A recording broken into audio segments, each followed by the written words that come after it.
खबर मध्य प्रदेश के विदिशा से है, जहां मामला शहर की सब जेल से प्रारंभ हुआ, जहां अंकित दुबे नामक एक व्यक्ति को 452 धारा में 2 दिन के लिए जेल भेजा गया। जेल में प्रहरी रामबाबू शर्मा से अंकित दुबे की मुलाकात हुई। मुलाकात इतनी गहरी बढ़ गई कि लाखों रुपए का लेन देन प्रारंभ हुआ।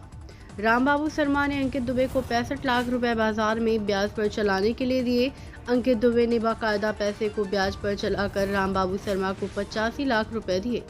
जब हिसाब की बारी आई तो रामबाबू शर्मा ने कहा, अभी आपका पूरा पैसा नहीं आया, 50 लाख और भी चाहिए। इस पर अंकित दुबे काफी परेशान हो गया। बार बार रामबाबू शर्मा प्रहरी द्वारा प्रताड़ित किया गया। इस पर एक दिन अंकित ने जहर खा लिया और राजीव गांधी जन चिकित्सालय में भर्ती किया गया। वहां से उसे विदिशा रेफर कर दिया। डॉक्टरों की मदद से अंकित को बचा लिया गया। जब अंकित ने उच्च अधिकारियों को इस मामले की लिखित शिकायत की, वह पूरे सबूत पेश किए। इस पर अब उच्च स्तरीय जांच होनी चाहिए, जिससे कि इस प्रकार के कार्य करने वाले रामबाबू शर्मा जैसे भ्रष्ट प्रहरी को सबक मिल सके। अंकित ने बताया, उक्त मामले में सहायक अधीक्षक आलोक भार्गव का कोई लेना देना नहीं है।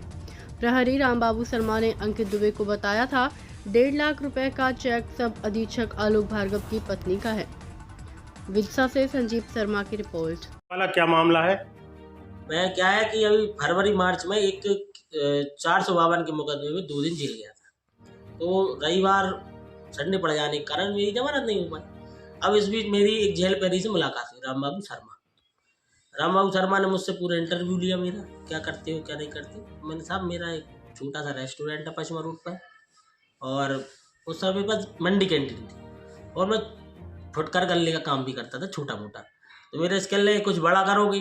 मैंने कि ठीक है भाई, जब देख लेंगे। पहले जहाँ से तो निकले बस। तो फिर मेरी जमानत हो गई सोमवार को। फिर मैं एक शादी समारोह थी, मैं उनसे मिला। फिर उनसे मेरी मुलाकात हुई। कहने लगा, यार दुबे जी कुछ बड़ा कर लें। जब उसने बड़ा करने का आपसे बोला तो आपको कुछ सूझ नहीं पड़ा? नहीं, मैंने कहा यार, मैंने कि यार हो सकता है कि यार एक अपन को भी लाइन मिल रही है। मैंने हो सकता है भैया कुछ बड़ा हो जाए तो अपना। तो इतनी जल्दी वो आपके विश्वास में उतर गया, ये आप क्या कहेंगे इस विषय में? मेरी कोई जान पहचान तो उसमें उससे थी नहीं ना, तो मेरे कोई उससे पारिवारिक संबंध है रामबाबू शर्मा से। नहीं जी, सही है, लेकिन ये पैसा जेल की काली कमाई का महसूस होता है ऐसा।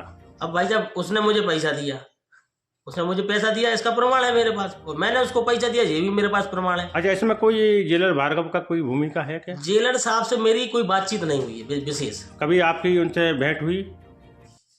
हाँ, एक आध बार मेरी उनसे भेंट हो गई होगी। मैंने चरण स्पर्श करी, बड़े सम्मानीय आदमी है, इतने बड़े पद पे, तो मेरी उनसे बातचीत ऐसी कोई विशेष नहीं हुई। हाँ, लेकिन रामबाबू शर्मा द्वारा मुझे ये बताया गया था कि जेलर साहब का भी उसमें पैसा है। अच्छा, वो रामबाबू शर्मा ने मुझे बताया गया था कि जेलर साहब का पैसा है। तो इसको हम ये माने कि रामबाबू शर्मा बचने के लिए उनका नाम ले रहा था? अब हम ये माने? अब आप देखो साहब, क्या है कि जब कोई व्यक्ति मरता है तो वो साथ साथ में दूसरे को भी लपेटता है। तो आपने आत्महत्या करने का प्रयास किया तो ये मुझे इतना परेशान किया रामबाबू शर्मा द्वारा। तो ये बात आपने अपने परिवार को बताई थी क्या? मैंने मेरे परिवार को उसी टाइम बताई थी जिस दिन मैंने जहर खाया था। जेलर साहब को बताई आपने? मैंने जेलर साहब से मेरा कोई संपर्क नहीं था, ना मेरे पास उनका नंबर था। तो आप क्या चाहते हैं आप? अब मैं ये चाहता हूँ साहब, क्या हुआ है कि इनने मुझे जो पैसा दिया, मैंने 2-3 व्यापारों में पैसा लगाया, उसके मेरे पास प्रमाण है। और इसके बाद जो मैंने पैसा इनको दिया है वो ऑनलाइन के माध्यम से दिया है। मैंने रामबाबू शर्मा की पत्नी के खाते में ही पैसे डाले, जिसका मेरे पास ऑन रिकॉर्ड भी है, फोन पे का रिकॉर्ड है। अब मैं ये चाहता हूँ कि ये शिकायत और ये मीडियाबाजी और जो भी कुछ हो रही है वो सब उसका एक ही मूल कारण है कि मुझे मेरा हिसाब कराना है। मैंने जब उनसे दिवाली के टाइम पे हिसाब कराने की बोला, मैंने, भाई साहब जो अपना प्रॉफिट है वो आप मुझे दे दो, मैंने फिर आगे का अपन व्यापार करेंगे। तो ये बातचीत आपकी कहाँ हुई? ये बातचीत मेरी हुई थी इनसे मानस भवन गया। अच्छा, ये आपसे मिलने आते थे? जी, मुझसे साहब रोज ही मिलने आते थे और मैं उनको नगद पैसा देता था, ऑनलाइन करता था। ये मुझे जगह जगह बुलाते थे। जेल के पास जो एक वो है अपना केंद्रीय विद्यालय है, कॉलेज है, कृषि कॉलेज, वहाँ पे मेरी प्रतिदिन से मुलाकात होती रात को 8-9 बजे करीब। और मानस भवन हुआ, अपना लाल परेड ग्राउंड हुआ। तो इसने जो आपको पैसा दिया था तो इसने ये कहा था कि इसको आप ब्याज पे चलाओ?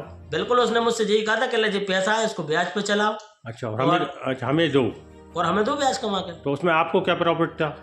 उसमें मेरा ये प्रॉफिट था कि मैं जैसे गले का भी काम करता था छोटा, और कुछ मेरे सहयोगी भी हैं जो छोटा मोटा काम करते हैं उनसे ही मैं संपर्क में था, और फिर जो मेरा प्रॉफिट होता था मैं उनको देता गया।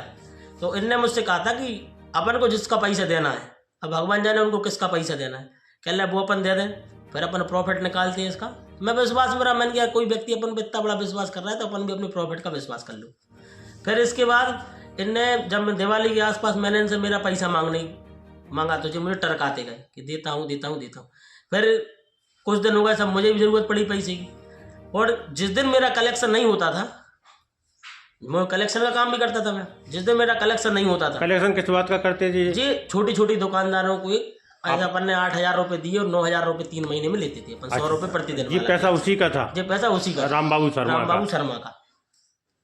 मैं इनको प्रतिदिन कलेक्शन देता। जिस दिन जैसे छुट्टी पड़ गई, जैसे संडे का दिन है या कोई सा त्यौहार है और दुकानदार पैसे नहीं देता, पैसे नहीं दिए, तो उनका मेरे पास इतना मतलब दबाव रहता था कि मुझे कहीं ना कहीं से वो पैसे देना पड़ते थे। तो मैंने अपने मित्रों से। अब आप क्या चाहते हैं? मेरा निवेदन ये है कि देखो साहब, मैं इतना बड़ा आदमी तो हूँ नहीं हूँ, और मुझे सिर्फ उनसे एक ही शिकायत है कि जो मेरा प्रॉफिट का पैसा बन रहा है वो आप मुझे दे दें। मैं इनसे यही कहता आया हूँ हर बार कि भाई साहब जो मेरा बन रहा है वो दे दो। इनने मुझसे हर बार ये कहा है कि जो पैसा अभी तक तुमने दिया है मुझे वो पूरा ब्याज है, ना कि मूल। अब भाई साहब एक बार बताओ, मैं 63 लाख रुपए का इनको 84 लाख रुपए दे चुका हूँ। ये आज ही मुझसे ये कह रहे हैं कि ये पैसा मूल नहीं है, ब्याज का है। अब साहब बताओ, इतना इन्होंने मुझे एक रजिस्टर भी दिया है जो जेल का है। वो रजिस्टर दिखाएं आप। ये मैं आपके सामने बता रहा हूँ, ये रजिस्टर है। ये जेल से बना के दिया था? ये जेल से रामबाबू शर्मा ने बना के दिया था। इस पे आप देखें, रामबाबू शर्मा के हस्ताक्षर है इस पे? रामबाबू शर्मा की हैंड राइटिंग है, देखिए आप। अच्छा। ये है रजिस्टर, ये देखिए, देखो ये इसमें लिखा है 1 लाख रुपए का 45,000 रुपये महीने ब्याज भाई, 1 महीने का? 1 महीने का।